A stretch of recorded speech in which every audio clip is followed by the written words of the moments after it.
Alors maintenant, dans le grand 2, on va s'intéresser maintenant aux forces électrostatiques et gravitationnelles, et surtout à leur expression, donc aux formules vectorielles. On va parler des vecteurs de ces forces. Alors, petit rappel sur les interactions et les forces, avant qu'on parle concrètement de la force électrostatique et gravitationnelle. Donc si j'ai deux objets qui sont en interaction, interaction ça veut dire qu'ils sont en action l'un sur l'autre, hein. Il y a une action réciproque l'un sur l'autre. Donc si je prends deux objets A et B, ça veut dire que A exerce une action sur B et B exerce une action sur A. Donc c'est ça ce qu'on appelle être en interaction. Exemple, la Terre qui attire la Lune, mais la Lune attire aussi la Terre. Elles sont en interaction gravitationnelle. Alors évidemment, ça va être le plus lourd qui l'emporte, donc la Lune va se mettre à tourner autour de la Terre, mais elle a une influence sur la rotation de la Terre, hein. Au niveau de l'axe de rotation, on peut avoir un très léger petit mouvement qui va être dû à la présence de la Lune. Alors chaque action va être modélisée par une force. Donc la force, c'est ce qu'on appelle la modélisation d'une action. Et une force, ça se dessine par un vecteur, donc une flèche, qui a certaines caractéristiques. Alors, je vous rappelle qu'un vecteur a 4 caractéristiques. Donc, la première, c'est son point d'application. Alors, le point d'application, c'est de là où va démarrer en fait le vecteur, ici. Ensuite, ce qu'on appelle la direction. Alors, attention, dans la vie de tous les jours, quand on dit une direction, on donne un sens. Alors qu'en physique, une direction n'est qu'une droite. D'ailleurs, on l'appelait avant la droite d'action, et c'était peut-être un peu mieux parce qu'au moins ça faisait bien comprendre qu'on parlait d'une droite. Donc, c'est-à-dire qu'une fois que j'ai un point, eh ben, je vais définir une seule droite qui passe par ce point. Donc là, c'est les pointillés. Donc, une fois que j'ai cette direction, donc cette droite, ben, dans cette direction, il y a deux sens possibles.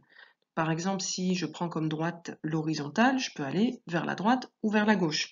Si je prends comme droite la verticale, hein, on peut aller en haut ou en bas. Donc, une fois que j'ai le sens, donc si je vais par exemple vers la droite, il me reste à savoir quelle longueur ma flèche va avoir. Alors cette longueur de flèche, ça va s'appeler l'intensité d'une force, et en mathématiques, on parle plus de norme d'un vecteur.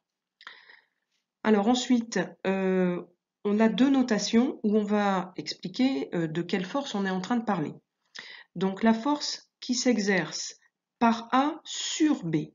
Si elle s'exerce sur B, elle va s'appliquer sur le corps B. Et le sur, en fait, on va le noter par une sorte de barre de fraction, et on va le noter F de A sur B. Donc ça, c'est le vecteur force de A sur B. Et ce vecteur, c'est pas parce qu'il commence par A, hein, il agit bien sur B. Donc on va le dessiner sur le corps B, hein, par exemple ça si c'est les forces gravitationnelles, et donc c'est la force qui est exercée par le corps A. Donc si c'est gravitationnel et que c'est attractif, ça va être dirigé par exemple vers A. Alors à l'inverse, la force exercée par B sur A, donc elle s'applique sur le corps A et elle va se noter F de B sur A. Donc il faut bien voir que j'ai sur A, donc ça agit sur le corps A. Il ne faut pas se tromper de corps sur lequel on va appliquer ces forces. Alors maintenant, la force électrostatique en tant que telle. Donc ça va nous définir une loi qu'on va appeler la loi de Coulomb. Alors tous les corps qui vont posséder une charge électrique vont s'attirer ou se repousser, hein, de manière réciproque, et la force qui va modéliser cette action de répulsion ou d'attraction, elle va être appelée la force électrostatique. Alors son expression, hein, elle a été établie par un Français, donc un physicien qui s'appelle Charles-Augustin Coulomb, en 1785, et ça va aboutir, pour lui rendre hommage, à la loi de Coulomb. Voilà, Charles-Augustin Coulomb qui est ici. Alors cette loi, qu'est-ce qu'elle nous dit? Si on a deux corps A et B qui portent des charges électriques respectives, donc qu'on va noter QA et QB, alors si elles sont séparées par la distance D, donc tout ça c'est la mise en place, hein, des grandeurs qu'on va utiliser.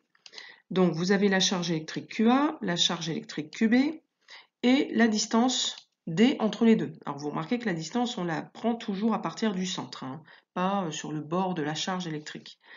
Alors on va modéliser cette chose-là par deux points, donc A et B, et QA et QB, hein, c'est toujours le système du point matériel, entre guillemets, même si là c'est pas de la matière, c'est de la charge électrique.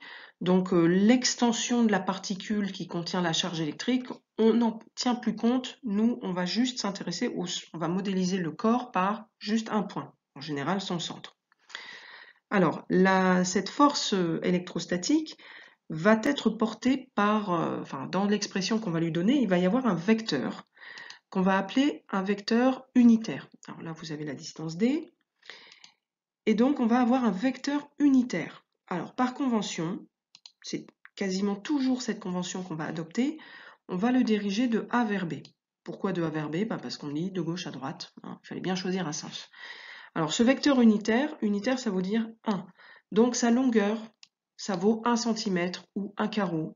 Hein, donc, ça veut dire que, en fait, quand on va calculer la norme de la force, le vecteur unitaire, on ne va pas s'en occuper, parce qu'on sait que ça vaudra 1. On va juste s'intéresser à la valeur de la force en elle-même. Alors, l'expression de la force électrostatique, qui est exercée par A sur B, donc ça veut dire qu'il faudra la dessiner en B, elle est donnée, donc là vous avez le vecteur unitaire ici, donc on va diriger de A vers B, donc on fait partir de A, et cette force de A sur B, elle est égale à K fois QA fois QB divisé par D au carré fois le vecteur unitaire. Donc pourquoi on a ce vecteur unitaire? Parce que là, on est en train de donner l'expression d'un vecteur. Et ça, c'est quelque chose qu'on va calculer, puisqu'il y a des valeurs, QA, QB, la distance, K, c'est une constante, on va voir. Donc là, on peut faire un calcul. Donc je vais avoir une valeur, par exemple 72, 72 newtons. Bon. Et ça, c'est la valeur. Mais un vecteur ne peut pas être égal à une valeur. Ça, c'est juste pas possible. Donc, un vecteur doit être égal à, éventuellement, il peut être collinéaire.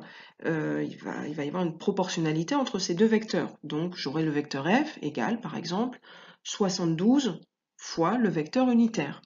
Donc, si mon vecteur unitaire vaut 1 cm, je ferai un vecteur de 72 cm. C'est pas très pratique, hein, c'est un peu grand, mais après on peut prendre un vecteur unitaire plus petit, hein, on choisit la taille qu'on veut, hein, qui nous arrange. Mais ce vecteur unitaire est vraiment là pour mettre les choses de manière correcte et de donner une expression d'un vecteur égal à un autre vecteur. C'est juste ça. Alors après, cette valeur-là, qui est devant, ça on va la calculer. Mais on va la calculer à part, pas avec un vecteur. Hein, ça va être une valeur de force qui ne sera pas vectorielle, qui sera ce qu'on appelle un scalaire, donc une valeur.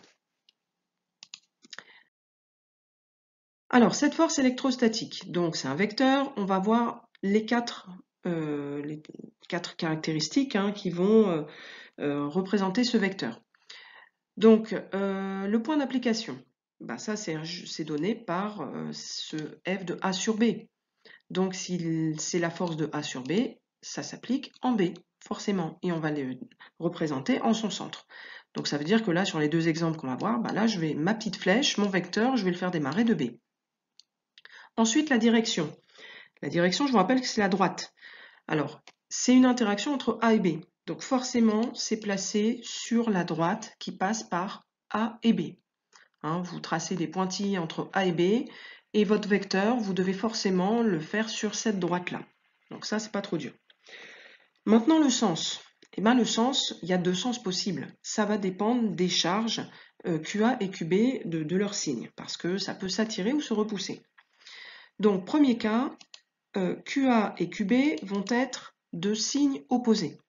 Alors, je vous rappelle que des charges de signes opposés, qu'est-ce qu'elles font? Elles s'attirent. Donc concrètement, là vous avez votre petite charge A et votre petite charge B. Je veux tracer la force en B. Si les charges s'attirent, forcément, mon vecteur ici va être dirigé dans ce sens-là. Et j'aurai une autre force d'ailleurs qui sera dirigée dans ce sens-là, en A. Donc ça on verra après. Donc la force, en tout cas de A sur B, elle va être dirigée vers A. Donc elle est dirigée vers A, c'est-à-dire, comme j'ai mon petit vecteur unitaire là qui pointe comme ça, bah, si je regarde bien, j'ai cette flèche-là qui est dans ce sens-là, j'ai mon vecteur unitaire qui est comme ça. Et ben, vous voyez bien que ça ne va pas dans le même sens. Hein, c'est dans le sens opposé. Donc c'est dans le sens opposé au vecteur unitaire. Ici, sens opposé au vecteur unitaire U. Pourquoi? Parce que si je regarde mon expression là, si QA et QB sont de signes opposés, ça veut dire qu'il y en a une positive, une négative. Et bien QA fois QB, un chiffre positif fois un chiffre négatif, ça fait forcément quelque chose de négatif. Donc dans mon expression de ma force, j'aurai K fois QA fois QB divisé par D carré, qui vaudra une valeur en newton, hein, mais une valeur négative. Donc ici, j'aurai un moins un nombre. Hein, allez, je vais toujours reprendre mon 72. Je ne sais pas pourquoi j'aime bien ce nombre-là. Donc, moins 72 fois le vecteur unitaire. Donc, le vecteur unitaire, ça veut dire que F est dirigé à l'opposé du vecteur unitaire. Donc ici, on va pouvoir représenter la force F de A sur B vers A, hein, parce que A et B s'attirent si QA et QB sont de signes opposés. Et donc la force F, elle est dans le signe opposé du vecteur unitaire U. Alors, dans l'autre cas, ça va être l'inverse, hein, évidemment. Donc si QA et QB sont de même signe, donc positif, positif, négatif, négatif, ils vont se repousser. Donc forcément, ça veut dire que la force de A sur B va aller dans l'autre sens. Et il va se trouver que l'autre sens, eh ben, ce sera exactement le même sens que le vecteur unitaire. Donc la force A sur B est dirigée vers l'extérieur, entre guillemets, dans le même sens que le vecteur unitaire. Alors pourquoi on a ça? Bah, c'est la même raison. Si QA et QB sont de même signe, alors le produit QA fois QB va être positif. Si j'ai deux charges positives, ben plus 3 fois plus 2, ben ça fait bien quelque chose de positif.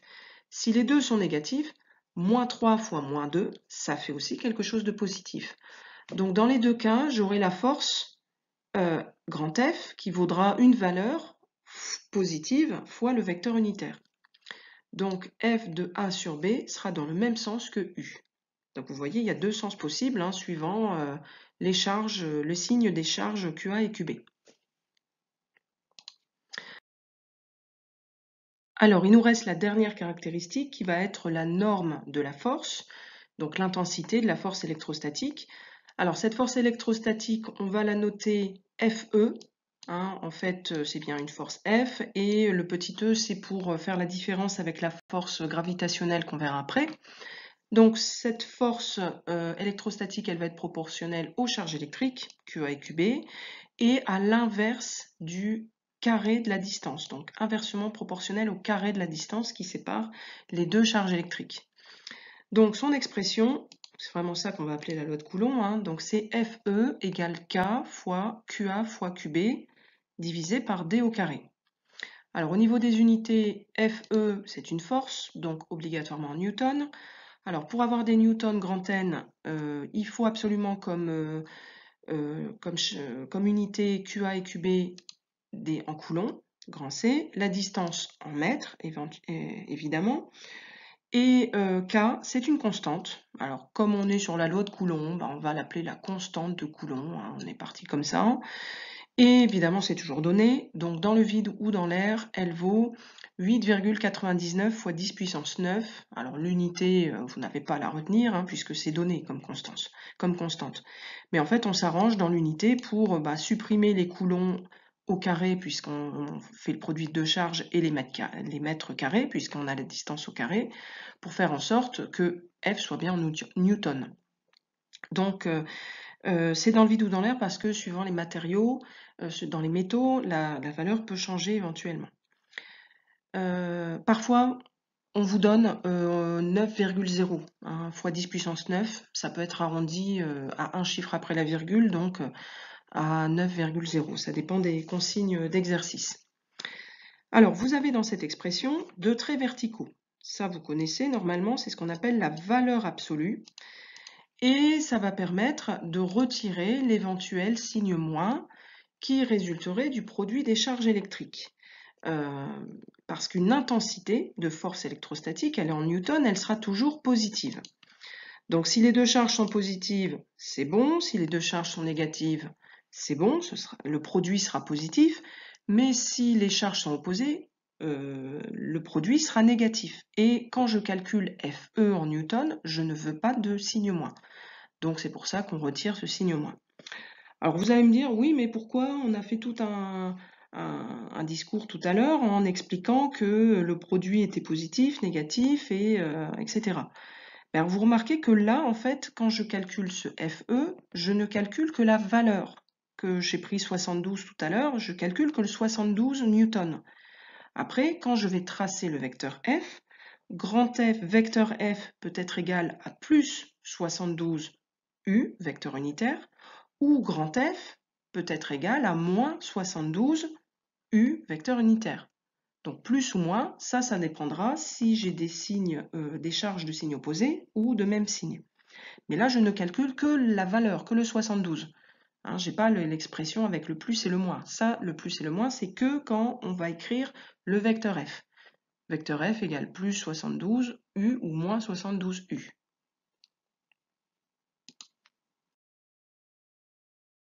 Alors, remarque numéro 2. Donc la constante k, elle a une autre expression que certains énoncés peuvent parfois utiliser. Elle va valoir une autre constante, en fait, qui vaudra 1 divisé par 4pi epsilon 0. Epsilon, hein, lettre grecque qui correspond au E, et on rajoute un petit 0 comme ça, parce qu'il existe un epsilon tout court. Donc ce epsilon 0 correspond à ce qu'on appelle la permittivité électrique du vide. Absolument pas à savoir, hein, c'est pas le problème, mais c'est juste qu'il ne faut pas être perturbé si vous avez dans un énoncé des preuves une expression qui soit un peu plus compliquée que K fois QA fois QB divisé par D carré, et que vous ayez 1 sur 4 pi epsilon 0 fois, et après le QA fois QB divisé par D carré. Hein, mais c'est juste l'expression de cette constante. Moi j'ai choisi, comme beaucoup de livres, d'utiliser K, parce que il n'y a pas besoin de développer la valeur avec une autre constante, mais dans certains livres, on peut avoir cette expression. Alors, troisième remarque et dernière, A et B donc, sont en interaction. Donc là, pour l'instant, on a toujours parlé de la force exercée par A sur B. Mais ça veut dire qu'on va aussi avoir une force exercée par B sur A. Hein, donc on va aussi avoir le même genre de force. Et il existe une troisième loi de Newton, alors que vous avez vue en seconde, donc qui va nous dire que dès qu'on a une force qui s'applique entre deux objets qui sont en interaction, on a une force qui s'applique, l'autre force va s'appliquer aussi sur l'autre corps et elle aura la même intensité, donc concrètement le vecteur aura la même longueur, mais elle sera dans le sens opposé à la première force. Donc, opposé à la première force qu'on a vue, qui est la force de A sur B. Alors, ça s'écrit en vecteur, F de B sur A égale moins F de A sur B. En vecteur, quand on a ce genre de choses, hein, c'est que les deux flèches sont sur la même droite, ont la même longueur, mais ils pointent soit l'un vers l'autre, soit ils sont dans deux directions opposées. Alors, on a les deux cas, charge opposée, charge de même signe. Alors, si les charges sont opposées, elles vont s'attirer. Donc, on a vu tout à l'heure que la force de A sur B, elle est dirigée vers A. Mais ça veut dire que la force de B sur A, elle est dirigée vers B. Et les deux flèches pointent l'une vers l'autre, tout simplement. Il faut vraiment garder ça en tête. Hein. Ensuite, la charge de même signe, eh ben, ça va être exactement l'opposé. Donc on a vu que la force de A sur B était dirigée dans le même sens que le vecteur unitaire, hein, donc elle fuyait A, entre guillemets. Et bien la force exercée par B sur A, elle fera la même chose de l'autre côté. Hein. Donc on a la situation exactement inverse. Mais il y a un point commun, c'est que à chaque fois, les deux flèches sont dans des sens opposés. Ça, on pourrait dire, oh, elles pointent dans la même direction. Non, elles ne pointent pas du tout dans la même direction, elles pointent dans des directions opposées, puisqu'il y en a une qui va vers la gauche et l'autre vers la droite. Et le fait est qu'elles pointent l'une vers l'autre. Ça, c'est vrai, mais pas dans la même direction, pas dans le même sens, pardon. Et là, on voit bien qu'elles ne sont pas du tout dans le même sens. Alors, petit exercice d'application. Donc, n'hésitez pas à mettre en pause pour essayer de le faire par vous-même. C'est le seul moyen de voir si on a compris les notions. Donc, exercice classique, on vous demande d'abord de calculer l'intensité de la force électrostatique. Donc là, on s'intéresse à un proton sur un électron, donc dans l'atome d'hydrogène, puisque c'est un des atomes pour lequel il n'y a qu'un seul proton et qu'un seul électron. Alors, petite remarque, si on n'est pas sur un atome d'hydrogène, mais sur n'importe quel autre atome, ce ne sera pas un proton, mais pour l'hélium, par exemple, ce sera 2 protons. Pour le lithium, ce sera 3 protons. Donc, la charge de 2 protons ou de 3 protons, là, il faudra d'abord calculer 2 ou 3 fois la charge élémentaire. La charge de 2 protons, c'est 2 fois 1,6 fois 10 puissance moins 19 coulombs. Alors ici, on va calculer Fe, donc on repart de son expression qu'on doit absolument réécrire. Fe égale K fois, alors les deux charges c'est Q électron et Q proton, divisé par D au carré. Donc K, c'est donné dans la consigne, même si ce n'est pas écrit ici. Donc 8,99 fois 10 puissance 9, fois, alors, la valeur absolue, parce que là, elle sera nécessaire, puisqu'on voit que j'ai un moins ici, et là, j'ai rien, donc j'ai un plus. Donc le produit des deux sera négatif, et il faut retirer ce moins. Divisé par, alors là, on vous a donné une distance en mètres, on est bien gentil, mais on peut vous la donner en micromètres, en nanomètres ou en femtomètres. Donc micromètre 10 puissance moins 6, nano 9, donc 10 puissance moins 9, picomètre 10 puissance moins 12 et femtomètre 10 puissance moins 15. Ça peut être des multiples à connaître. Donc là, l'erreur ultra classique, que vous allez tous faire au moins une fois, c'est d'oublier le carré qui est là. Donc il faut bien mettre la valeur en puissance de 10 entre parenthèses et je mets le tout au carré. Donc on fait bien attention sur la calculatrice d'utiliser la touche qui met en fraction, c'est beaucoup plus simple.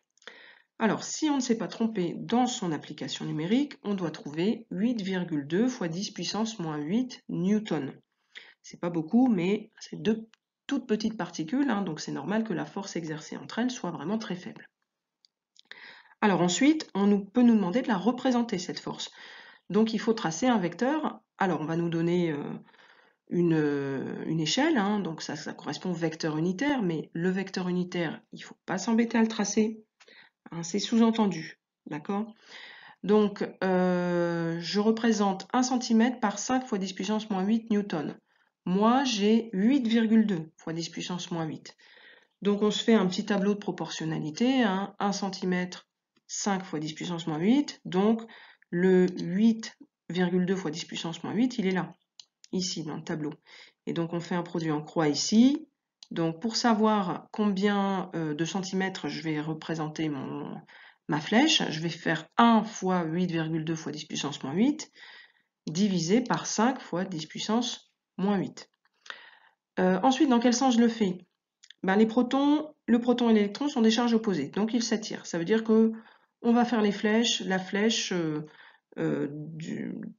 qui va être dirigée, donc qui va s'appliquer sur l'électron et qui va être dirigée vers le proton. Et le vecteur va faire, donc comme j'ai dit, 8,2 fois 10 puissance moins 8 divisé par 5 fois 10 puissance moins 8. Évidemment, on ne tape pas les 10 puissance moins 8, donc je fais 8,2 divisé par 5 et ça va me faire 1,6 cm. Donc, je trace un vecteur de 1,6 cm. C'est F proton sur électron. Donc, je dois le point d'application, c'est sur l'électron. Les deux s'attirent, donc c'est dirigé vers le proton. Alors ensuite, une fois que j'ai dessiné un vecteur, on peut très facilement dessiner l'autre. La force de l'électron sur le proton. Donc cette fois, elle va avoir comme point d'application le proton. Et je vais la dessiner dans le sens opposé, donc vers l'électron. Et je vais faire la même longueur, puisque on a la même intensité, évidemment, entre les deux. Donc elle est opposée et elle a la même intensité, donc 1,6 cm.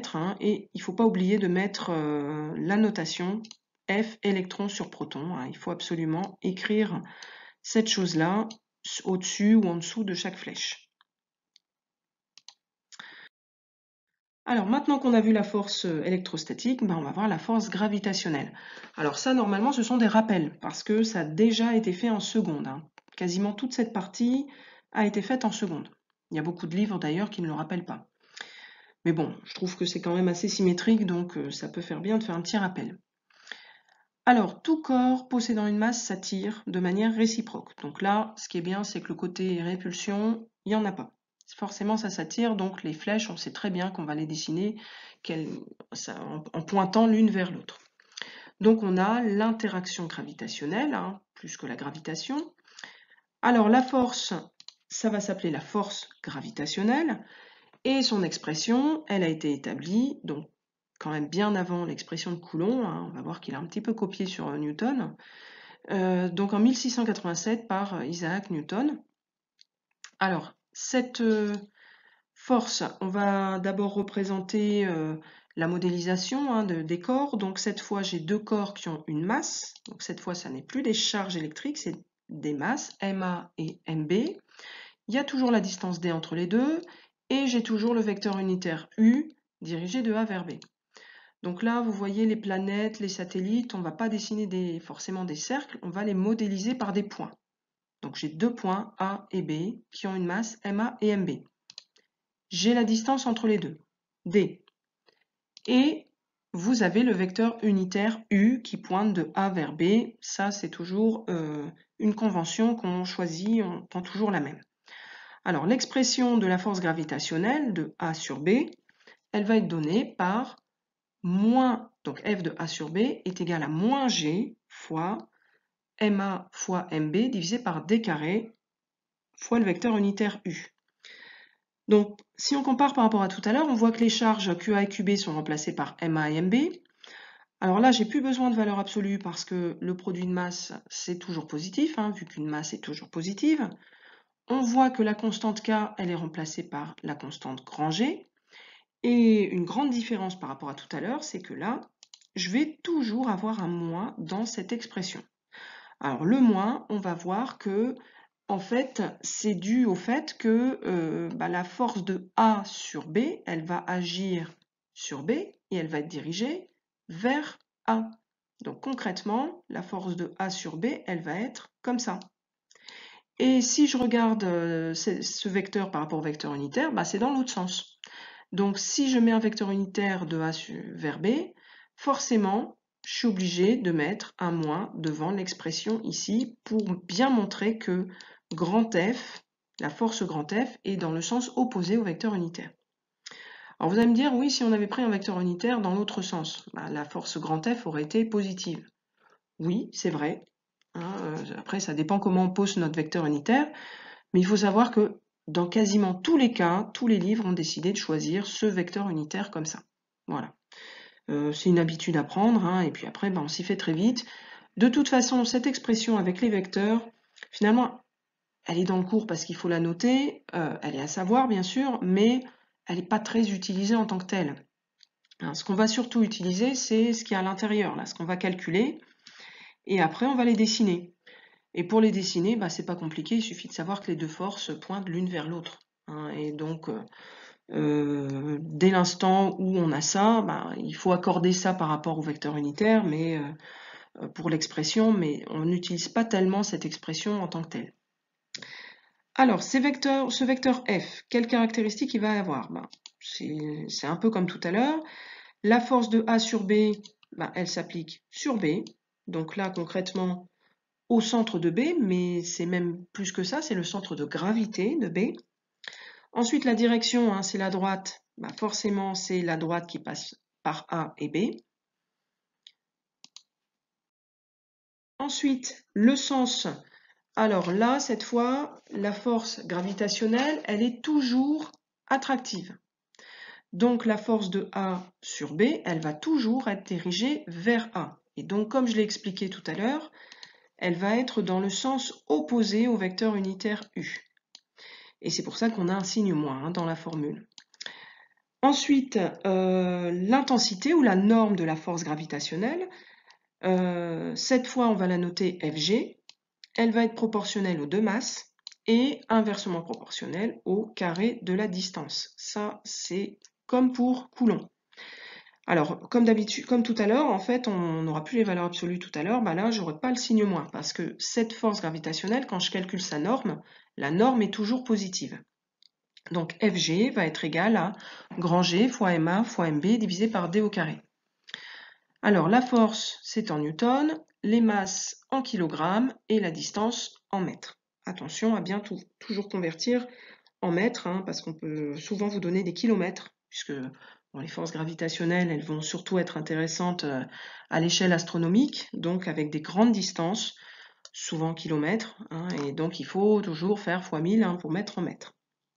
Alors grand G, cette fois, ça s'appelle la constante de gravitation universelle, une valeur qui est toujours donnée, hein, 6,67 fois 10 puissance moins 11. Attention à ce petit moins, hein, tout à l'heure c'était puissance 9, là c'est puissance moins 11. Alors comme tout à l'heure, A et B sont en interaction, donc si on a une force dont on a donné l'expression qui est F de A sur B, eh ben on va avoir aussi une force de B sur A. Et ces deux forces vont être opposées. Donc même intensité, même longueur, mais elle est opposée, donc F de B sur A est égal à moins F de A sur B. J'ai aussi évidemment F de A sur B qui est égal à moins F de B sur A. Donc concrètement, les deux flèches pointent l'une vers l'autre. Alors, exercice. Donc, comme d'habitude, vous mettez en pause, vous essayez de faire le petit calcul et la représentation des vecteurs. Donc d'abord, on s'intéresse au calcul de la force. On calcule l'intensité de la force gravitationnelle exercée par la Terre sur la Lune. Donc on vous donne les deux masses et la distance. Attention, en kilomètres, à bien convertir en mètres. Donc là, on réécrit l'expression de l'intensité de la force gravitationnelle. On remplace ça par les valeurs. 6,67 fois 10 puissance moins 11 fois les deux masses. Elles sont bien en kilogrammes, donc 5,97 fois 10 puissance 24 pour la Terre, fois 7,35 fois 10 puissance 22 pour la Lune, divisé par, alors 384 000 km, ça fait 384 millions de mètres. Et si je veux décaler la virgule pour mettre en notation scientifique, je vais avoir donc la virgule 1, 2, 3, 4, 5, 6, 7 et 8. Donc 3,84 fois 10 puissance 8 au carré. Et ça va me faire 1,98 fois 10 puissance 20 newtons. Alors pour la représenter, comme tout à l'heure, on a une échelle. 1 cm c'est 1 fois 10 puissance 20 newtons. Donc on va représenter. Ici, vous faites un petit tableau de proportionnalité, hein, votre 1,98, pour ne pas dire 2, fois 10 puissance 20, vous le mettez ici, produit en croix. Donc je vais représenter mon vecteur par une flèche qui a pour longueur 1 fois 1,98 fois 10 puissance 20 divisé par 1 fois 10 puissance 20. Donc les 10 puissance 20 ils s'annulent, ça me fait 1,98 divisé par 1. Alors je vais avoir du mal à représenter ça 1,98 cm, hein, donc on va arrondir à 2 cm. Donc j'ai un vecteur de 2 cm qui est dirigé, enfin qui s'applique sur la Lune, parce que vous avez F de Terre sur Lune, et qui est dirigé vers la Terre évidemment, puisque c'est une attraction. Donc 2 cm, et je mets bien F de Terre sur Lune. Et on a la même chose pour la force de la Lune sur la Terre, exercée par la Lune sur la Terre, donc à la même échelle, hein, donc opposée, de même intensité, donc 2 cm aussi, mais cette fois dirigée vers la Lune.